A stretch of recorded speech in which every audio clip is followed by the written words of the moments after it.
Hi, I'm Andrew Connell, and I'm a Microsoft MVP in the area of Microsoft 365 development. And I have a lot of experience with SharePoint development, including all of the different development models that we've had, Microsoft Graph development, Microsoft Teams development, and developing add-ins for Microsoft Office, as well as working with Microsoft Identity, including Azure AD. Groups are collections of users who share access to resources in Microsoft services or within your apps. And developers can use the Microsoft Graph to create and manage different types of groups. In this module, you're going to learn how to manage the lifecycle of groups, the different types of groups, and how to obtain information about the users associated within a group using the Microsoft Graph. Microsoft's Office 365 developer vision focuses on the user's experience and their data. As a developer, you can bring your applications into their user experience. With over 1.2 billion users of Office worldwide, this is a huge opportunity to provide a window into your applications, as well as being able to connect into their data and add intelligence to your applications.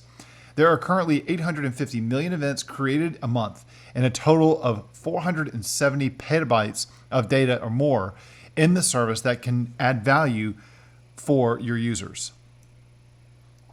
Microsoft Graph is the gateway to your data in the Microsoft Cloud, as you can see from the list of resources, services, and entities on this slide. There are lots of things that you can take advantage of in the Office 365 platform. You can work with mail, calendar, contacts, tasks, in addition to content inside of SharePoint sites and lists, files inside of OneDrive, and interact with Microsoft Teams and many more things that you can take advantage of. Each of these services typically has its own API that you can leverage to read and write to these different services. However, it can be challenging and cumbersome to work with these different services as each has implemented their own endpoint, permission model, and syntax for performing some operations like searching and other subtleties. Each endpoint is also secured with Azure AD, which means that developers will need to authenticate with Azure AD and obtain an OAuth access token for each service they want to work with. The Microsoft Graph addresses many of these challenges by acting as a proxy to a lot of the different services. It encompasses data residing in Office 365, such as mail, calendar, and contacts, and OneDrive, as well as many others. In addition, it also provides access to Windows 10 and enterprise mobility and security under a single endpoint. This endpoint, https://graph.microsoft.com, allows developers to create applications that will only have to authenticate once and obtain a single access token that can be used to retrieve data from multiple sources, greatly simplifying the development process. Each service will still have their individual permissions or scopes, but all of these permissions are defined in a single place under the Microsoft Graph endpoint and handles the underlying calls and permission requests to each of these different endpoints. As the previous slide stated, the Microsoft Graph is your gateway to all data in Microsoft 365. It is a single resource that proxies multiple Microsoft services. Because the Microsoft Graph acts as a proxy endpoint to multiple endpoints for each Microsoft 365 service, it will simplify the process of obtaining OAuth access tokens that you must include with each request to one of these endpoints. Unlike the process of obtaining a different token for each endpoint, the Microsoft Graph enables you to obtain a single access token to submit requests that can retrieve data from all the services and endpoints that the Microsoft Graph exposes. One of the challenges we used to have to deal with these different services was determining the endpoint URL for each service, as some of them were unique to each user. To address this, Microsoft created a directory service that you could query to determine what the URL was for the different services for a particular user. However, the Microsoft Graph greatly simplified this with two special endpoints, the /me and the /myorganization endpoints. These will take you to the root of your user entity or your organization within the Microsoft Graph. This module will explain how you can easily find relationships between entities in the Microsoft Graph and traverse these objects to find related content. Using the /me and the /myorganization endpoints in combination with the ability to traverse related entities, the Microsoft Graph makes it easy to access your data. Developers can create all sorts of applications that will communicate with the Microsoft Graph. And to support as many developers and as many platforms as possible, the Microsoft Graph has two options for developers to choose from when integrating the Microsoft Graph into their applications. At its core, Microsoft Graph is a REST API. This means that developers can use any platform, any framework, and any programming language they are most comfortable with. The only requirement is that they issue a common HTTP request and process HTTP responses, which pretty much all relevant platforms and frameworks and languages can do these days. In addition, Microsoft Graph also provides native SDKs for developers who want to leverage a rich programming model with their applications. These SDKs are available for multiple platforms and simplify the process of interacting with the Microsoft Graph REST API, abstracting away the tasks of constructing, submitting, and processing the REST requests and responses with Microsoft Graph APIs. You will likely find an existing SDK for the platform and language that you are working on, as you'll find almost all of the popular platforms are covered, including .NET, iOS, Android, Java, PHP, Ruby, JavaScript, and many, many more. Microsoft Graph supports two styles of authentication. One supports the users to authenticate using either Azure AD accounts, which are also known as work and school accounts, or a Microsoft account. The former account is typically used to access content and resources within other Office 365 services and Microsoft 365. The latter account type, a Microsoft account, is used to access consumer services such as OneDrive Consumer, Outlook.com, and other related services. Now, what's nice about Microsoft Graph supporting both styles of authentication is that the same API and the same endpoints can be used to create applications that will expose business data to Microsoft in Microsoft 365 or consumer data within the Microsoft Consumer Services. This makes it easy for developers to learn a single API and have the ability to configure their application to support both businesses and consumer data that is driven strictly by the user and what type of account they're going to log in with. The Microsoft Graph enables developers to work with groups in Microsoft 365. Groups are collections of users and other principals that share access to resources in Microsoft services or your app. Using Microsoft Graph, developers can view and manage groups within Microsoft 365. The group resource within Microsoft Graph represents multiple things, as there are different types of groups. There are types of groups accessible from the Microsoft Graph, and they include Office 365 groups and security groups. An Office 365 group enables people to collaborate on a project or a team. The members within a group share resources such as Outlook conversations and a calendar, SharePoint files, OneNote notebook, SharePoint team sites, planner plans, Intune device management, and many more things. Within Microsoft Graph, these groups are referred to as unified groups. Now, unlike Office 365 groups, security groups can be used to control access to resources. Apps can check if a user is a member of a security group to determine if they can access specific resources within the app. Another capability of security groups is that while they can contain users like Office 365 groups, security groups can also contain other security groups. And this allows admins the added flexibility to determine or in determining users who can access secured resources. Now, all types of groups can have dynamic membership rules that automatically add or remove members from a group based on the user's properties. This provides an additional flexibility in managing group membership and that users don't have to be manually added or removed from a group. Attribute-based rules derived from user properties enable administrators to specify, for example, all users in the marketing department that they should have access to the group. Developers can use Microsoft Graph to determine dynamic membership on groups through the group's properties, membership rule, and membership rule processing state. For example, the following HTTP request, or using an HTTP request, a user can use the Microsoft Graph API to enable a group for dynamic membership and set the different membership conditions. The specific permission required is going to depend on the operation that you want to perform. For example, if you're creating or editing or deleting a group, one of the right permissions is definitely going to be required. Getting any of the group-related operations to an app requires administrator consent. So you have things like group.read, directory read all, group read write all, directory read write all, and directory access as a user all.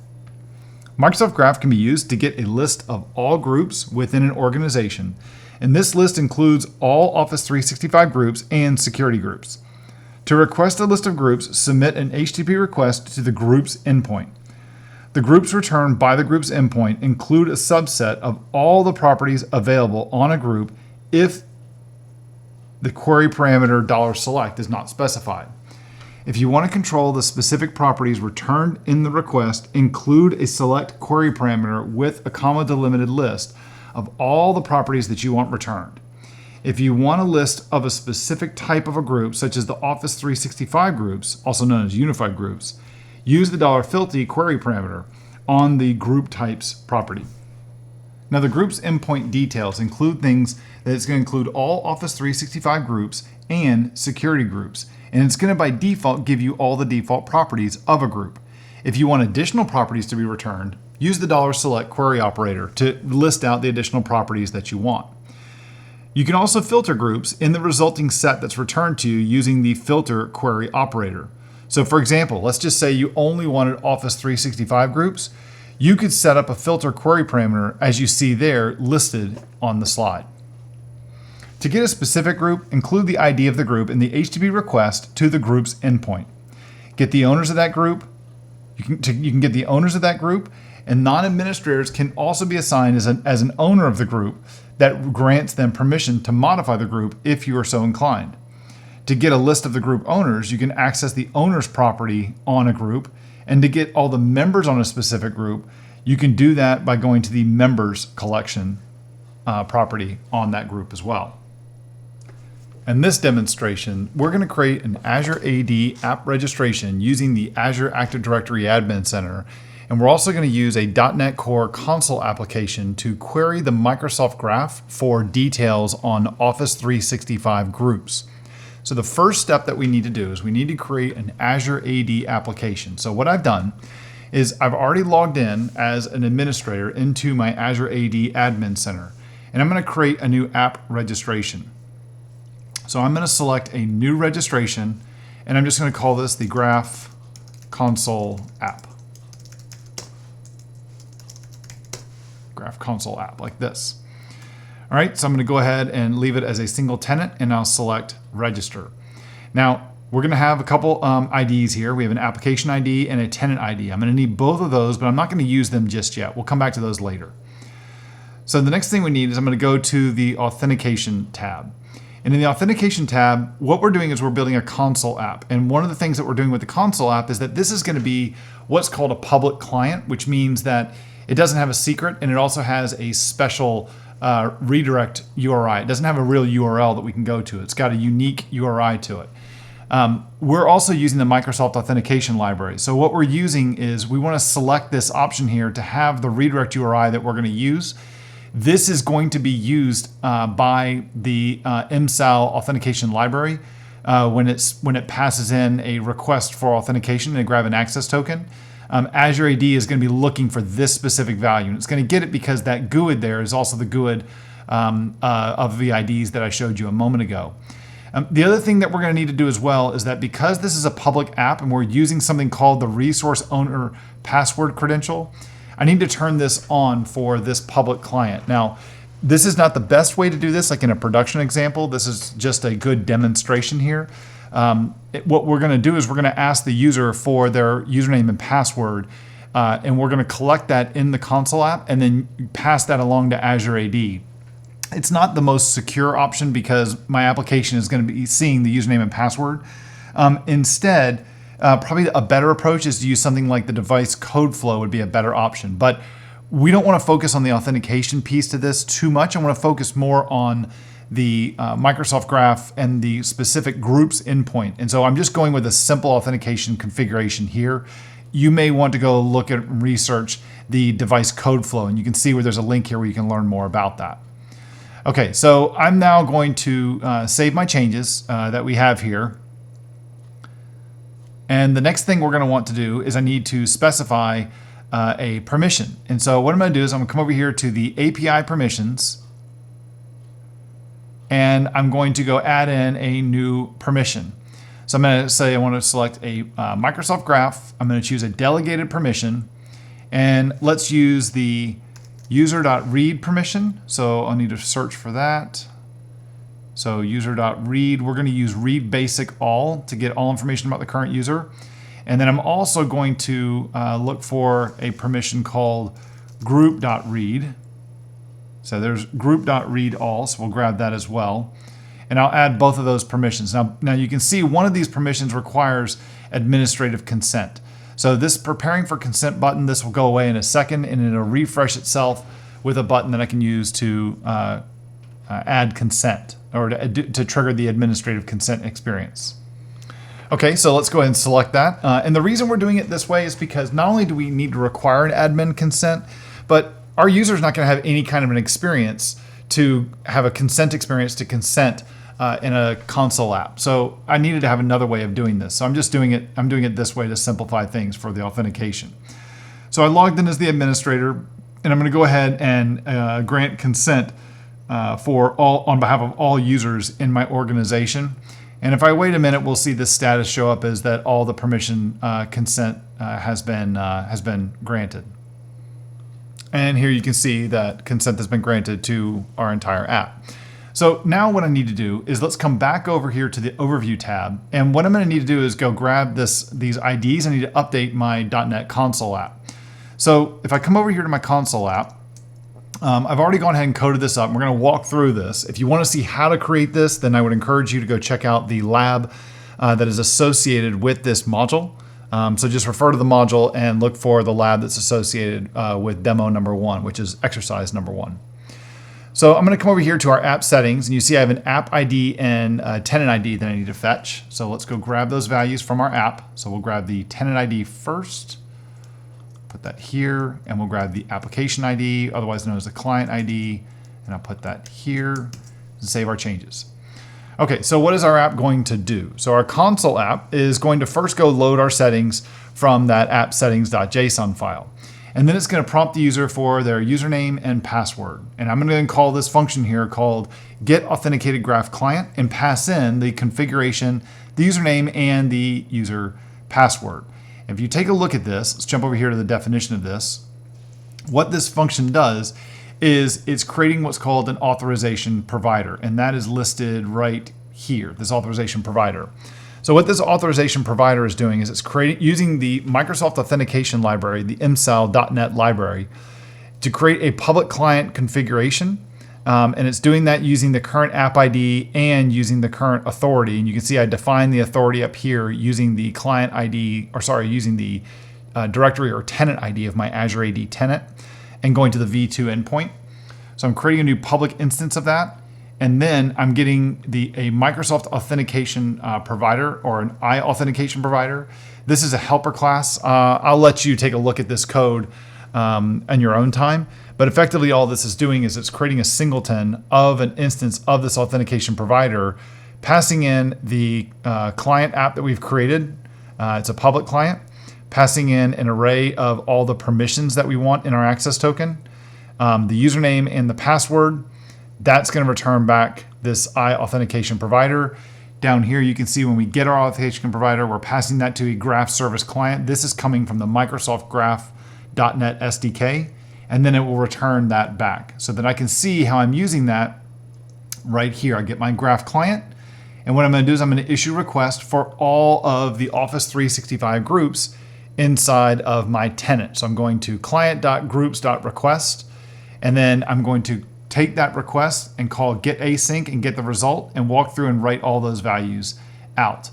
And one of the things I'm doing here as well in this console app is down here at the bottom, and we're gonna have to update this every time we run one of our other examples, is that you see here is it's also gonna write out the URL, the actual endpoint that we're going to for the Microsoft Graph API, the raw REST API.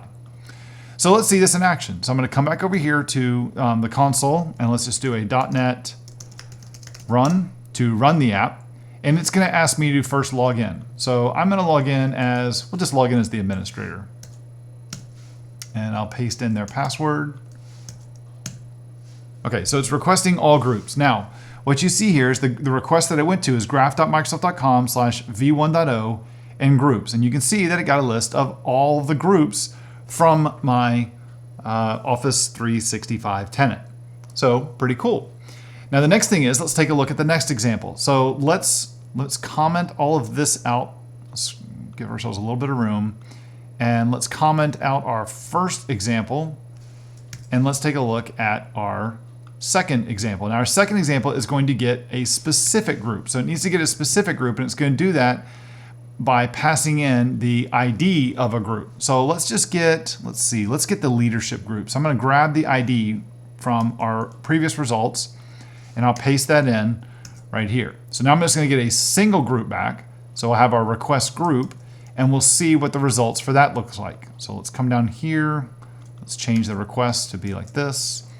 And now let's rerun that exact same sample again. So here I'll run .NET run, and I will paste this in, the username in, and we'll paste in the password.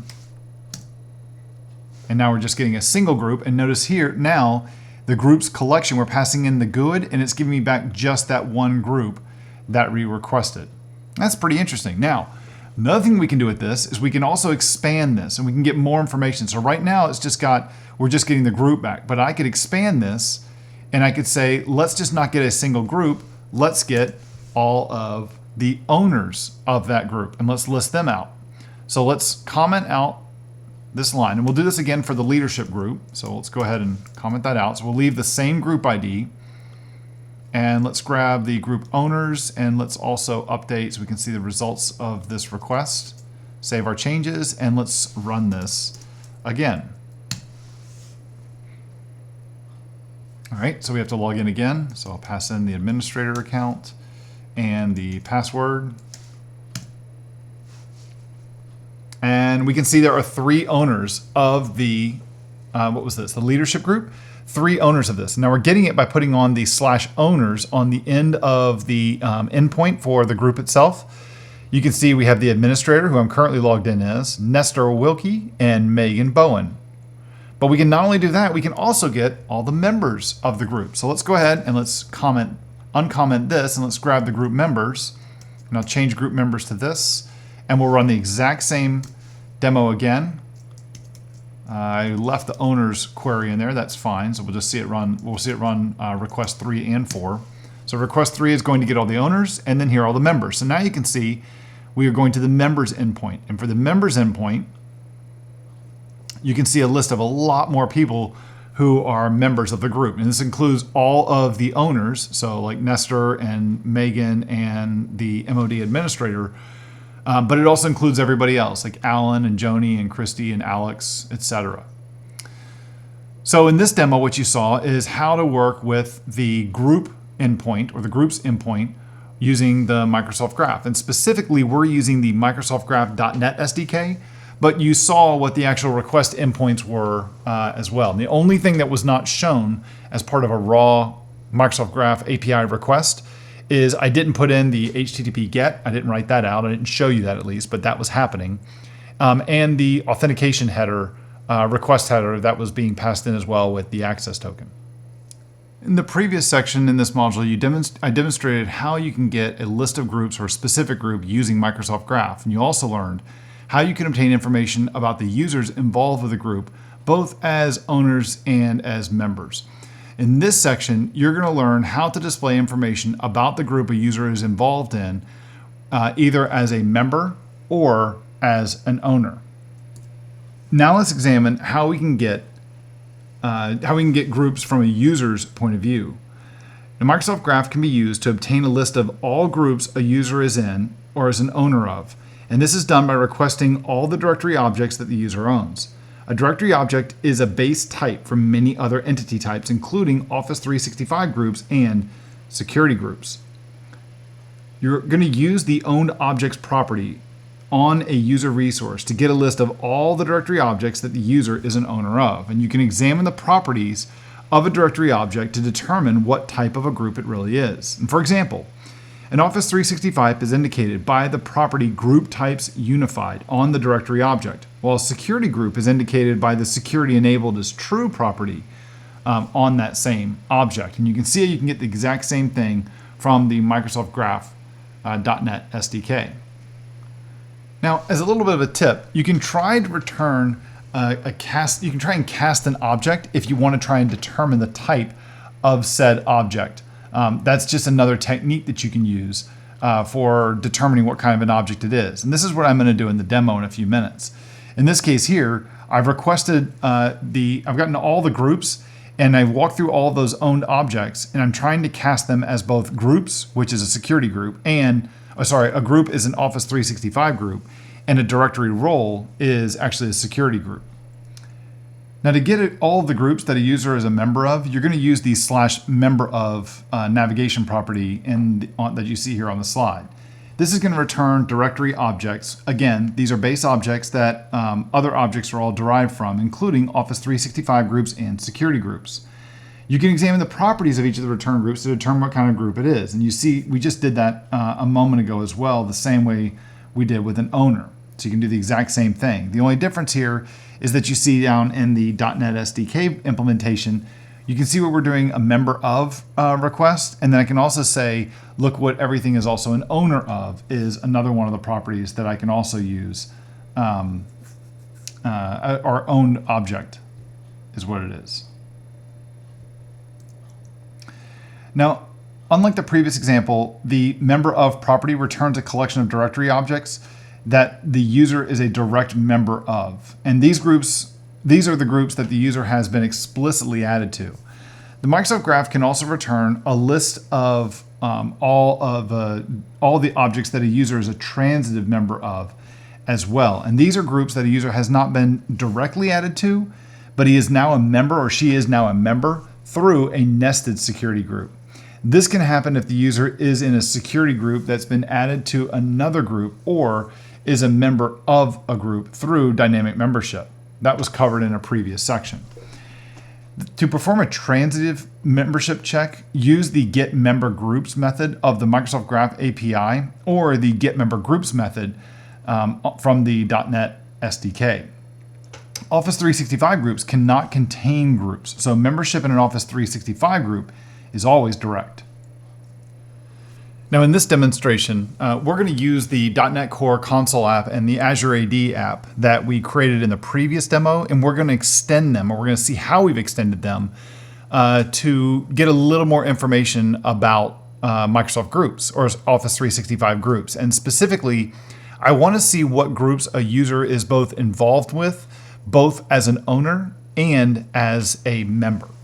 So the first thing that we're going to have to do here is I need to go add in an additional permission into our application that we created, our Azure AD application. And the permission that we're looking for, in order to go through and to get like membership and ownership for groups, is I'm going to need to look for a specific permission called the directory .read all. So this permission here, directory.read all, this is going to give me access to information about directory data. So it's allowing me to see things such as users, groups, and apps, but it's allowing me to see information about a specific user. So I'm looking at this, remember, I'm not going to the groups endpoint for this. I'm actually looking for information that's specific to the actual user itself. So I need a different permission. So go ahead and add this permission.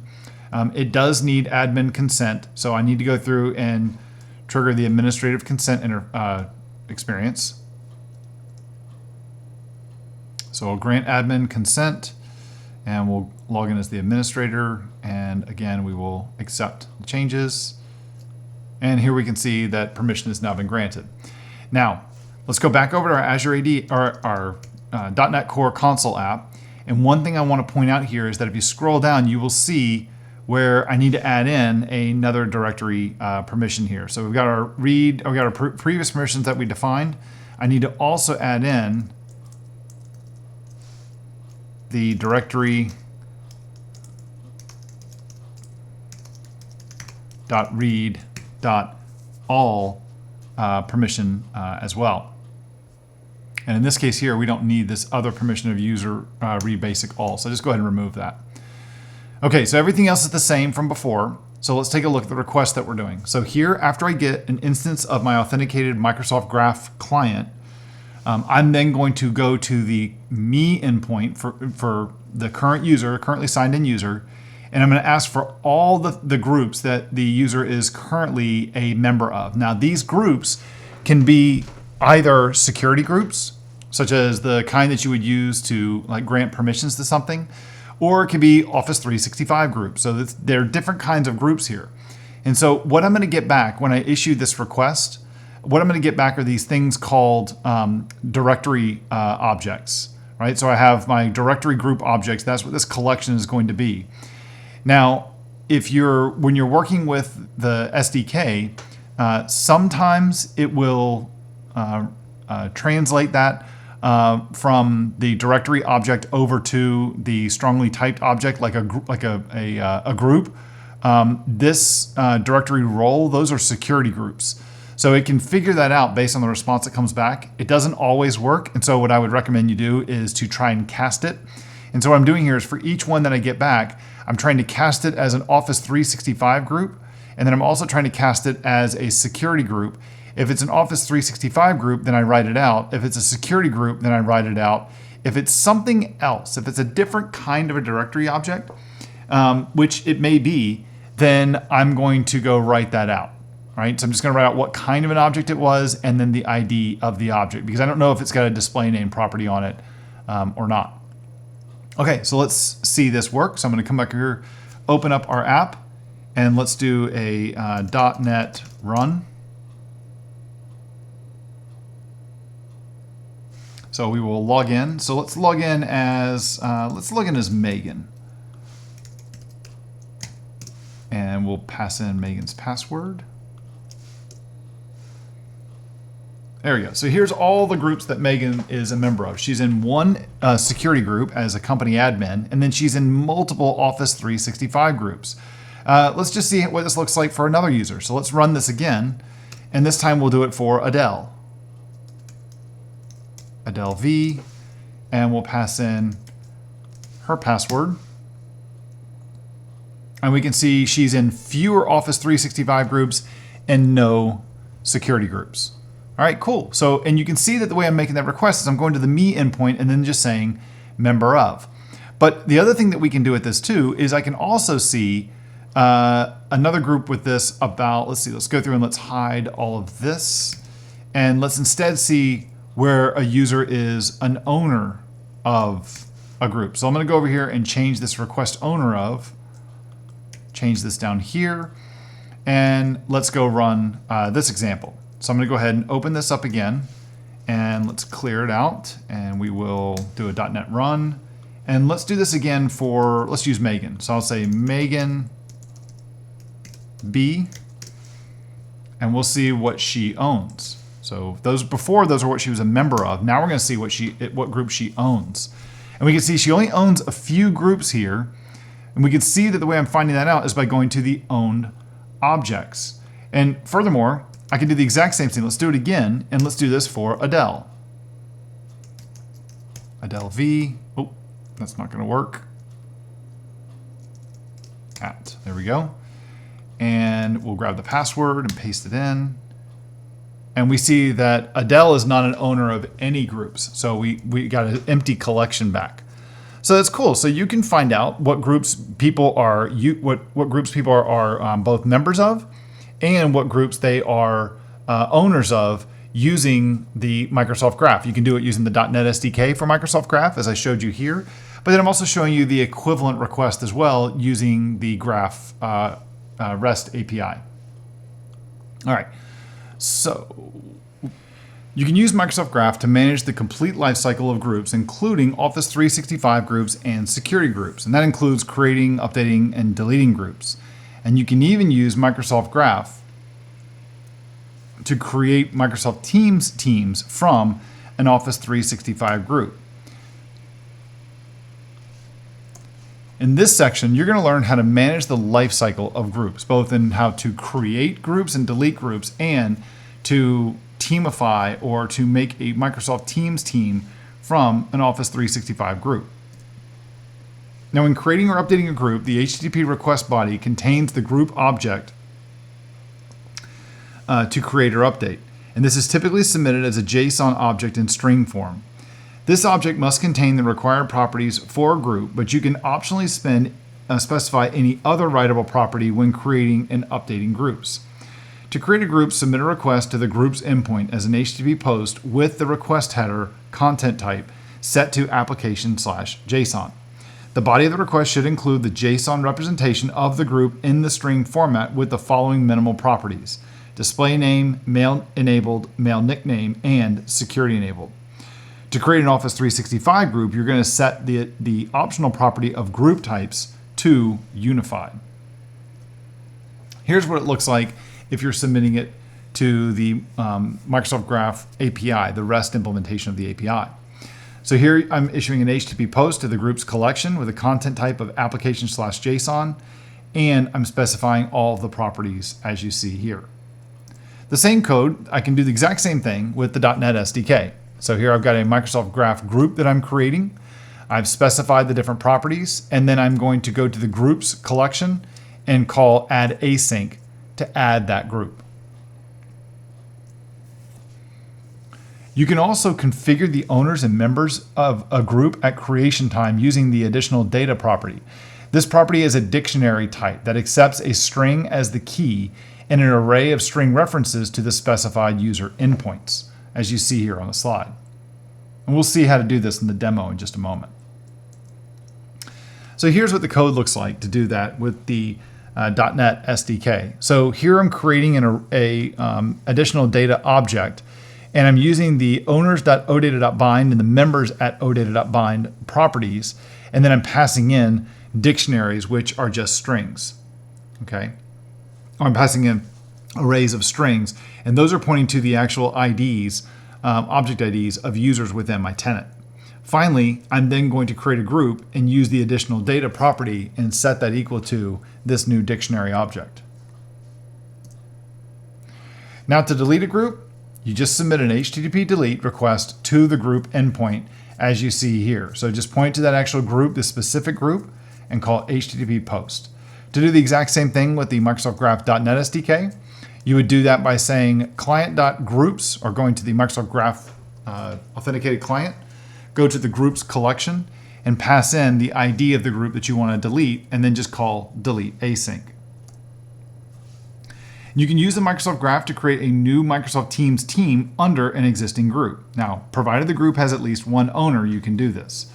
To create a new team under a group, submit an HTTP put request to the team property on the group endpoint, and optionally include a JSON object in the string format of the body of the request that contains the Microsoft Teams team properties.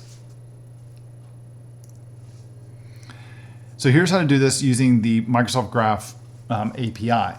So I'm issuing an HTTP put to the group, specific group, and I'm using the /team endpoint.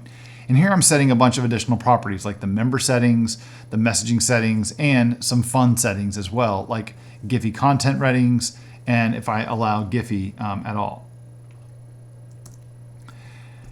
If I'm doing the same thing using the .NET SDK, you can see here the code is very similar. So I'm creating a new team object.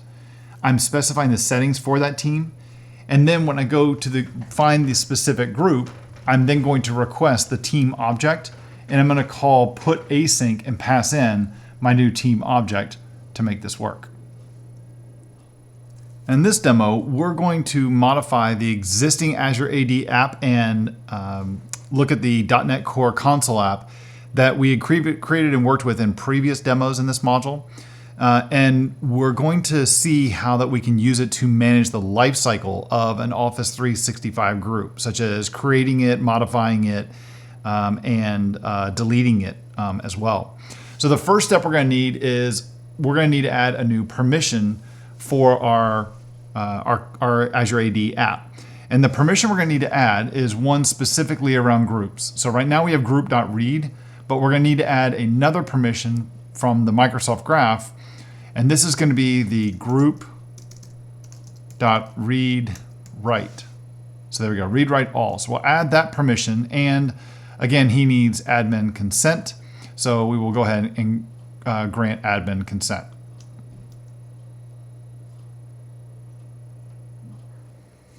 Okay, there we go. We've got it all set up now for our groups.read.write. So let's go back to our console app and let's take a look at it. So our console app First thing we've done, if I scroll down, I want you to see in the list of permissions, I've listed the grant group readwrite dot all permission. All right. Now, so what we're going to do, let's take a look at the code for this. So everything else is the same in this app except for these 3 different requests we're going to have. We're going to create a group. We're going to convert an Office 365 group to a Microsoft Teams team. And then we're also going to create we're going to delete a group as well. So here what we're going to do is to create it. I have a method here I've created called create group async. And so once we go to create the group, I'm then going to call this wait method. This is what we get back from that create group async is a task, an async task. And we're going to wait for that task to finish because otherwise the console app would just go away and we'd have to go try and find it somewhere. So in this case here, we're going to create the group asynchronously. So what does that look like? So when I go to create the group asynchronously, what I'm going to do here is I'm going to create a new dictionary object, and I'm going to define some additional data. Now this is optional, but what I want to do here is I want to define the owners of this new group, and I want to define the new members of this group. And so this is an array, a string array. And so what I did is I found the user from Azure Active Directory. And so I'm doing that by grabbing this GUID that you see here. So if I jump back over here to my Azure AD app and I go to Azure AD Admin Center, I can find users. And when I select a user, they have this object ID. So I can grab their ID right here to get the reference to that user. So, and if I also grab the user using an API, the ID property that came back would have been that value. So here I'm not sure who this user is, but I'm adding 1 user as an owner, and I'm adding 2 users as members. All right. Then I'm going to create a new group object using the Microsoft Graph .NET SDK. And so here I've got my group. I've specified the additional data. I've given my group a display name called My First Group, and I've set the description for it. The type of the group is a unified group. That unified means Office 365 group. It is a mail-enabled group, and the mail nickname is My First Group 01. So it's going to be My First Group 01 and then at the domain name. And then it is not a security-enabled group, right? So that's if I wanted to make this a security group. I'm then going to say groups or client.groups. I'm going to create a new request, and then I'm going to say go to that request, call add async, and pass in the group. And I'm going to wait for that to finish. That's going to create my new group. So let's see this in action. So I'm going to come over here and say, so we're going to go do a .NET build and a .NET run. And I'm going to log in as the administrator and also pass in the password. So it's going to create a group. There we go. So a group was created. It was group ID of 1. So now, so we can see that the group has been created. Now, it can take a second for it to show up in the web experience and to get indexed and such. So I'm going to go ahead and open up the instance of our console app that we worked with in the first demo. So let's come back to our first demo here and working with groups. And I'm going to run our first example here. If you recall, the very first one that we had listed out all the groups. So let's see if we can find our group that we just created. So I'll do a .NET run. And I'll log in as an administrator. And remember, our group is called My First Group. So let's see if it shows up. And there it is. It's right there towards the end where it shows My First Group. So it's just not showing, it's not going to show up yet in the user experience. And just for the purposes of the demo, I just wanted to show you how this was created. Okay, so now this has been created. Let's grab this group here. So I'm going to grab this D77. And let's come back to our console app. And what I'm going to do is come up here and let's comment all of this out. And what I want to do is I want to get, let's go ahead and uncomment all this. And actually this was supposed to stay a comment. What I'm going to do is I need to get the GUID of the group that we just created. So what I'm going to do first is I'm going to issue a request for all the groups, and I'm just going to get the ID and do a filter on where the group's nickname is My First Group.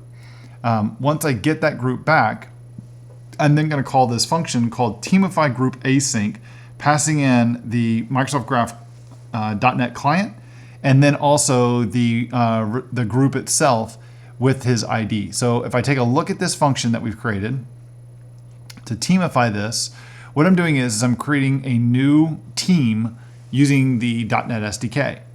So I'm setting the settings for my group. So the member settings, you can set some different properties here. So I'm going to allow members to create and update channels.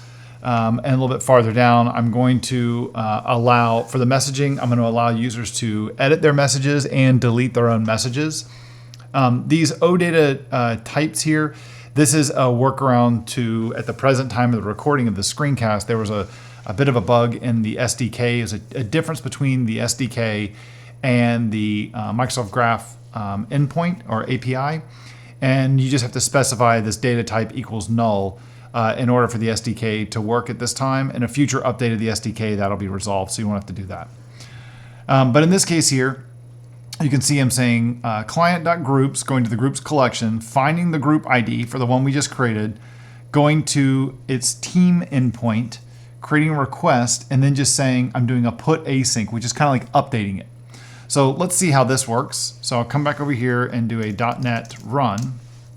And again, we'll log in as the administrator. Oh, let's see, expected, where was that? Line 37 and 38, what did I do? So 37, oh, we didn't save my changes. So let's save our changes and let's do that again, .NET run. So I'll log in as our admin and I will grab our password and paste the password in, and let's teamify our Office 365 group. Great, so now it's been done. So now our group is now a Microsoft team. Let's see if we can actually see it. So I'm going to go to teams.microsoft.com. Let's go ahead and we'll log in as an administrator.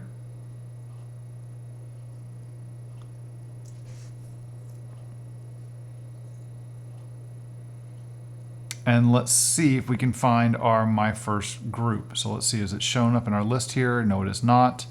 So let's come over here and join team. And let's find, there you go, My First group. So there it is. I could join this team. So this is the one that I just created, and I could join this team right now. So great, so that worked. So the last thing that I want to show you in the code, for our code sample here, if I come back over here to VS Code, the last one I want to show you, so let's not teamify this again. Let's now delete the group. So now, and actually we still want to use the same group that we were getting before. So now I want to delete the group. So I'm going to, delete the team. So this team, you can see I'm passing in the client and using that same GUID. So if I scroll down to our delete, you can see I'm going to groups, the one to delete, and I'm just going to say request delete async.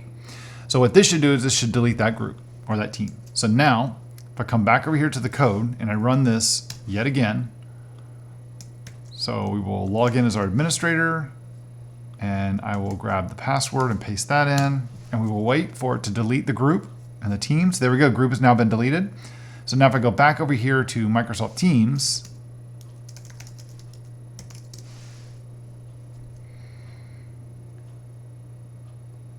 and if I come back over here to, let's see, let's leave this UI and let's refresh this, do a hard refresh to make sure nothing is cached. Stuff may be showing up in the UI here still. And if this team, so there we go. So just a little bit of caching that's going on now. It's still showing our group in the directory of all the groups and the teams. But you can see here when you try to join it, it's failing. And that's because the group doesn't exist right now. I'm sure after a couple minutes, if we refresh this in a couple minutes, that group would no longer show up. Right now it is showing up though as a group. Let's see, yeah, it's still showing up. So, but it has been deleted. Even if I try to join it, it's not there, so I won't be able to join it. Okay? So with that, you saw how to manage the life cycle of groups, both how to create a group, how to make it a team, a Microsoft Teams team, and then also how to delete it as well. In this module, we looked at how to work with Microsoft Groups using Microsoft Graph. And we saw how to do lots of different things, both using the Microsoft Graph API, the REST implementation, as well as the managed .NET SDK as well. Thank you very much for taking the time to watch this module, and I hope you learned a lot from this.